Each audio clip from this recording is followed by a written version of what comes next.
Just days before her confirmation hearing, President Trump coming to the defense of his pick for CIA Director Gina Haspel, amid reports that Haspel offered to withdraw her nomination over concerns about how her involvement in the enhanced interrogation program would reflect on the agency. President Trump attempting to bolster support, tweeting, "My highly respected nominee for CIA Director Gina Haspel has come under fire because she was too tough on terrorists." Think of that. In these very dangerous times, we have the most qualified person, a woman, who Democrats want out because she is too tough on terror. Win, Gina. Joining me now is Missouri Senator Roy Blunt. He is Senate Intelligence Committee member and Vice Chairman of the Senate Republican Conference. Sir, thank you so much for joining us.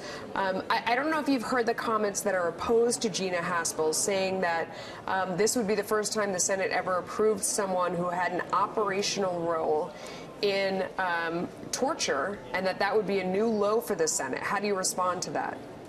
Well, I think Gina Haspel is the best prepared person ever to be nominated for this job. I think in the Oval Office, she would always be a fearless advocate for the facts. You've got to look really hard to come up with some reason why you wouldn't want this person to be confirmed to head the CIA.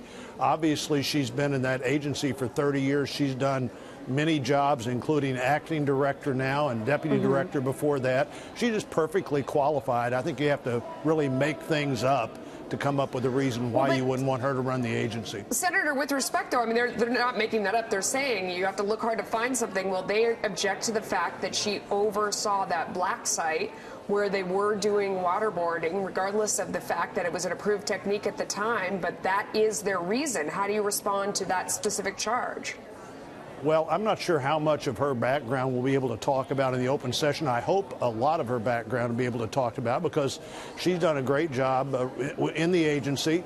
In terms of the things that the CIA was told to do and told were legal to do at the time, that's, of course, what you'd expect the CIA to be able to do. I think she's actually, more than any other person that might be nominated, likely to ask the tough questions about, are you sure we've covered every base here? Are you sure that the Justice Department has come up with the right conclusion? Because that's exactly what the CIA was doing.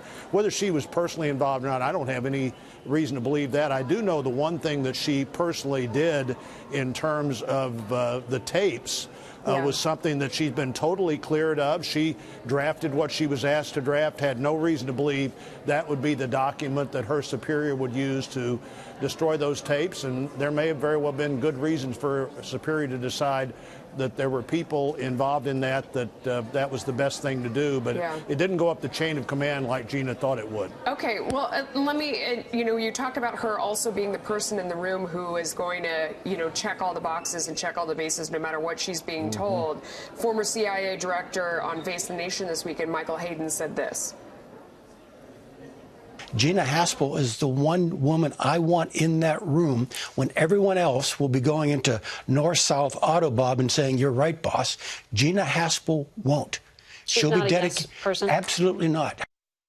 Does that sound like the woman you know? I agree totally with Mike Hayden on that. I think she's a person who'll be more than eager and willing to speak truth to power. I think she's a person who will have the facts that we have available, and she's going to be arguing for what we know, and that's the job of the CIA. The job of the CIA is not to make a lot of decisions about what we should do. It's to be sure the president and other decision makers know everything we know, and she'll know that and be able to convey that in a powerful and effective way. And by the way, this is a great message to send to the men and women who do these tough jobs for us all over the world. Yeah, because she was a field officer, a case officer, and that really says a lot. Senator Roy Blunt, thank you. You bet.